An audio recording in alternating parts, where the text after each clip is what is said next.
You see, over a year ago, I made a video.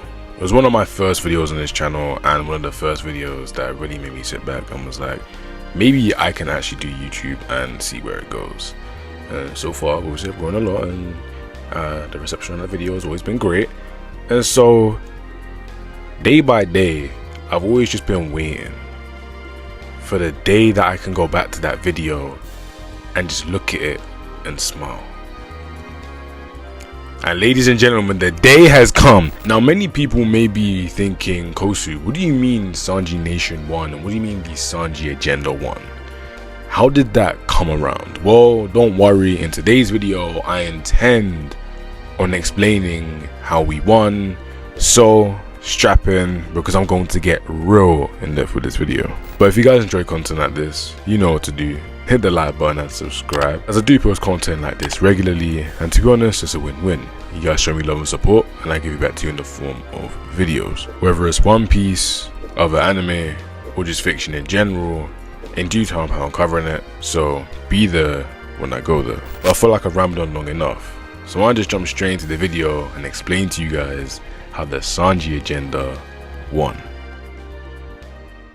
Now, before I say anything, I'm going to say thank you for Nutty for putting that edit together. I'm going to put his Twitter up on the screen. Alright, okay, promotion's done. Alright, let's actually get into the video. Now, before I even say anything, I don't usually make One Piece videos anymore because I'm not going to sit here and lie. I've said it multiple times in videos in the past and several times in posts or just comments in general, but I fell out of love with the series. Now, it isn't anything to do with how it's going. I mean, it's going well, I guess, but I just haven't been bothered to get around to covering it or just doing anything with it since I just don't like it anymore.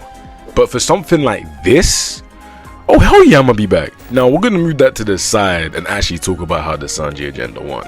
Now in chapter 1149, what happened was Gabon continued his streak of being a badass and went around and started dealing with Summers, and if not for Junko literally taking his kid captive, he would have one-shot her too.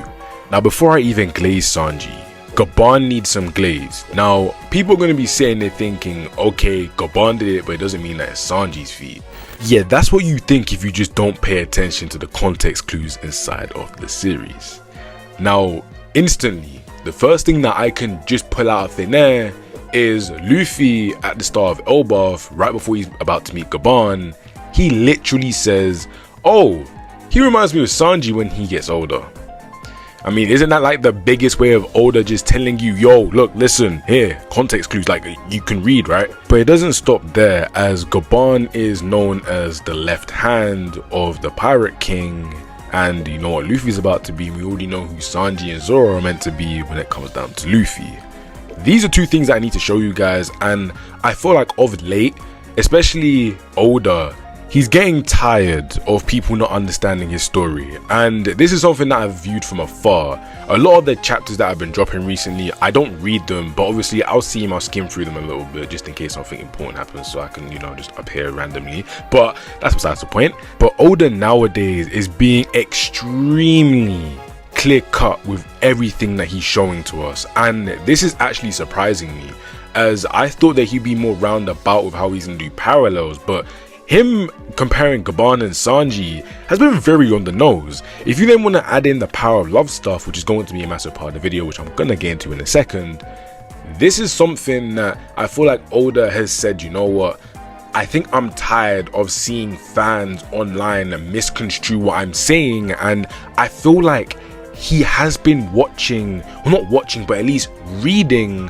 on certain things we are saying, because he's been very on the nose with things. Like with his whole portrayal of Gabon, this whole chapter and the chapter prior and stuff like that, it was very clear cut on how he wants us to view Gabon and how he wants us to just view the story as a whole. Now although Gabon did go down in this chapter, the way he went down wasn't actually him losing.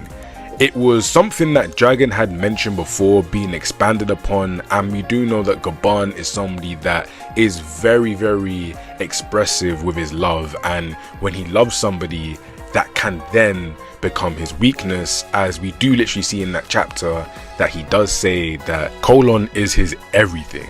And we can see that in the chapter, and how he wants to save him, and even how Colon just respects him a lot. That is something that Gaban has showcased, and that is something that I think we all do need to take into consideration. We talk about Junko obviously being able to take down Gaban. Now, when you look at Junko taking down Gaban and just how Gaban was moving, there was something that I noticed that a lot of other people aren't mentioning, but Gaban has been moving like an old swordsman that we do talk about from time to time when it does come down to these discussions, and that's Ryuma. You may be thinking, where am I even getting this from? And it's from him literally going around and one-shotting people. Now, I'm not here to say that Gaban is some sort of Ryuma power of, no. I just want to actually just draw a comparison, because that is something that I noticed, and that is something that I realized not a lot of people are mentioning. Gaban has been going around just one-shotting Holy Knights, and that isn't some small feat. To expand upon this, we see that Dragon literally says, oh yeah, when the Holy Knights get activated, that's when we know the world government are being serious. Yet we have seen an old Gaban not only stop their regeneration, but then go on and one-shot them, and even thinks that he can one-shot Junko, somebody who has been portrayed to be at more the top end of him. We need to just sit here and actually just realize how strong Gaban is, and not actually misinterpret how Junko took him down, because I've seen a few people take it the wrong way. Junko was not going to be able to defeat Gaban in the fight, as Gaban was literally ready to one-shot her as soon as he could, but couldn't. And you can't even say, oh, he's too slow, because you need to understand that the whole context behind it was literally Colon being captured and him not even wanting to risk it. He saw a future where Colon was then damaged, and he said, I'm not risking it. He knows that he can take down Junko, but what's the point if he's then going to lose everything that he loves in life, obviously aside from Ripley. And so that is one thing that I did want to just mention here. Now, how the Sanji Agenda won from this is because you see them big streaks. Yeah, you see them big black streaks. Pause, no homo. You see that, yeah, you see that. Now, the reason I say the Sanji Agenda has won is because of late, the discussion hasn't been, oh, are Zoro and Sanji equals? It's more come down to, okay, cool, you can try to say that, but does Sanji even have Conqueror's Haki to then even contest and compare with Zoro? Because Kaido did make that one statement that Conqueror's Haki users usually just stand at the top. And so the agenda became less about us arguing if Sanji and Zoro are actually equal at their were at this point in time, and more if, oh, is Sanji gonna get Conqueror's Haki so we can even continue that discussion? And through Gaban having it, and him literally being compared one-to-one with Sanji, you can then say, yeah, Sanji's gonna go get it. And that is where I'm then gonna be able to talk about the power of love, which then allows us to then go back and then say, yeah, the Sanji agenda is alive and is probably gonna win this, because our whole agenda is literally Sanji being equal. Sometimes, you know, if not stronger than Zoro, but you know, but yeah, just being at least equal to Zoro. And that is something that can easily be proven here. Now, the reason I say this is a massive win for the agenda, and why we are possibly in the future it's just going to be W's on top of W's, is because, yes, obviously Gaban did reveal Conqueror's Haki, but we do know that Sanji should be able to display it now because of that. And on top of that, we have Gaban literally being stated to be equal to Rayleigh on 2 different occasions. People who don't actually want to read the story will say that that is not true, but I mean, it's literally being told to us right in front of our faces, and I feel like Oda at this point inside the story is tired of being around the bush, and that's why I did want to get into that a little bit earlier. But one thing I do want to talk on, and I'm probably going to dedicate a large part of the video to, is the power of love, and how this is now showing us certain requirements that you need to then be born with Conqueror's Haki. See, not too long ago, I did make a thread on talking about the power of love, and several times in my videos in the past, I have talked about the power of love and how the power of love may lead to Conqueror's Haki, and that's just been a massive thing inside the fandom. Now, the thing that's making me look at it and say the power of love is definitely a form of Conqueror's Haki to where you can unlock it, is the fact that the power of love just doesn't go against anything that is logical. It basically allows you to use your will to overpower anything. We've seen that with Sanji, and obviously him thinking about Luffy, and obviously Sora and everything she did for him. You then obviously have Kuma being able to overpower it through Bonnie and whatnot, and then Garp just saying that, oh yeah, I can damage you, Luffy, because I'm able to use the power of love, when we all know it was Haki. But at the exact same time, that's basically defying logic, as Luffy isn't meant to be damaged that hard by blunt blows, especially one as soft as the one that Garp gave him, and then Boro as well. And just time and time again, we then see that now Gaban isn't able to do this, and you can just sit there and say the power of love is definitely linked to something Conqueror's Haki based. Now you may be thinking, why is this? And the reason this is because you're using your will to defy logic, and that is a power that I think may even be able to get rid of the immortality that Imu and just the rest of the Holy Knights and Gorosei have. And the reason I say this is because Summer talks about love, and what happens when he meets somebody that has the power of love, his immortality gets switched off, and obviously Advanced Conqueror's Haki is involved.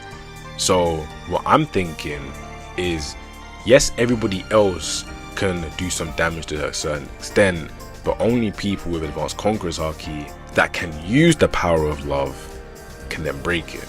Now, how somebody like Luffy, Zoro, I mean Sanji definitely be able to get it, but Luffy, Zoro, and just other people like that be able to use it, well, we're gonna have to find that out in due time. But I do believe that at least one way to get rid of immortality is through the power of love, and we do see that Summers obviously has this thing with love and everything, so it wouldn't shock me. And one thing I do want to also mention is that you could say that even Joy Boy used a form of it, but you could just say that it's just Advanced Conqueror's Haki, and Gaban channels his Advanced Conqueror's Haki through the power of love. And so what this whole chapter has basically spelled out to me is that people with big hearts, naturally big hearts at that, are able to access Conqueror's Haki through the power of love, as they are people who are able to use love to overpower other things. And that is something that Conqueror's Haki users have done on a consistent basis, as they are people that don't take no for an answer, and they will impose their will on anybody that is trying to fight against it, and the power of love literally does that. We see the power of love defy everything so far, and so it wouldn't make any sense for it not to just be Conqueror's Haki in a different form, meaning that yes, Gaban is of Conqueror's Haki, Kuma, in my opinion, definitely has Conqueror's Haki, and so does Sanji. And this would make the most sense, as Boa has Conqueror's Haki, Garp has Conqueror's Haki, and Gaban has just showed us that he has Conqueror's Haki. The only two power of love users that don't have it are Kuma and Sanji. Sanji has been compared 1-to-1 with Gaban, and Kuma isn't a regular person and was the right hand man, or just up there in status with Dragon. You can definitely tell that there isn't anything regular about Sanji and Kuma, meaning that, yeah, they definitely have Conqueror's Haki merge. And so, now that I've explained all of that, where does this leave the Sanji agenda? Because this is a video about parading and obviously explaining how we won and everything, so where does that leave us here? Well, to be honest, we can say whatever we like. We know that in due time Sanji's going to get Conqueror's Haki. It'll probably be the next arc, it could be this arc. If it's this arc, then I'm going to be over the moon, but I think in due time Sanji is going to get Conqueror's Haki. We also do know that he's going to get Future Sight as well, as Gaban is his floor. And Advanced Armament Haki, well, I do believe that he already does have it, but to even use Advanced Conqueror's Haki, you need Advanced Armament Haki. So Sanji's going to have all the Haki types unlocked, on top of having all the stuff that he does have. And I don't get the people that are crying and saying, oh, Sanji's gonna have his Exo skin along with Conqueror's Haki. I mean, Zoro has magical swords. Like, I'm not even trying to say it in that way, he does have magical swords, and Luffy has a God Devil Fruit. Everybody that is at the top of the verse has something special with them. There isn't anything normal about people at the top of the verse. Loki is a massive giant that is abnormal by giant standards. Shanks is Shanks. I don't really know what to say with that. Garp, I believe, is a descendant of Joy Boy along with Luffy and along with Dragon. Like, to me, I don't see anything regular with the people at the top of the verse, so Sanji does fit that mold. So that is why the Sanji agenda has won.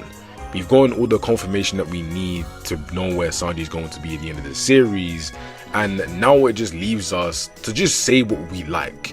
Realistically, you can't tell a Sanji fan anything at this point. And Sanji fans, if somebody tries to squash anything you are saying, just ignore them. There is no point in you arguing with somebody that's going to go against the story.